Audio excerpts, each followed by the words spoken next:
अस्सलाम वालेकुम everyone, welcome back. आज की जो हमारी रेसिपी है वो है होममेड चिक्की, जो कि बहुत ही सिंपल तरीके से मैं आज आपको बनाना सिखाऊंगी।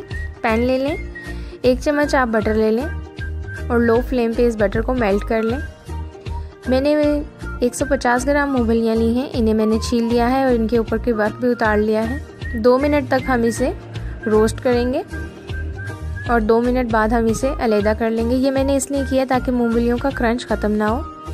अब मूंगफली के ही हिसाब का मैंने गुड़ लिया है, गुड़ भी 150 ग्राम है।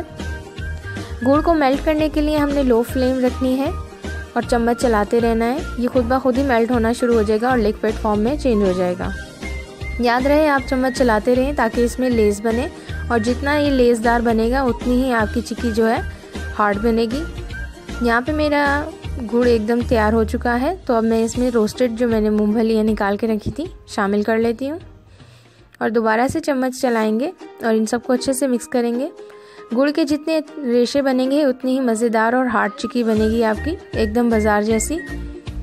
तो ये आप चम्मच चलाते रहें तकरीबन 5 मिनट तक। लास्ट में 1 चम्मच बटर डालेंगे। जो मेरे चैनल पे न्यू है जल्दी से सब्सक्राइब कर लें, बेल आइकन को दबाना ना भूलें।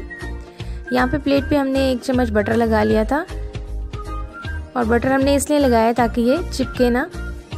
इसे थोड़ा सा ठंडा होने के बाद ही हम इसको कट कर लेंगे, जिस स्लाइस में आप कट करना चाहते हैं, जिस शेप में। मैंने इसे चकोर किया है क्योंकि जब ये ठंडी हो जाती है तो इसको काटना बहुत ही मुश्किल हो जाता है। लीजिए, हमारी होममेड चिक्की एकदम तैयार है। वीडियो पसंद आए तो लाइक ज़रूर करें और मेरे चैनल को सब्सक्राइब ज़रूर करें।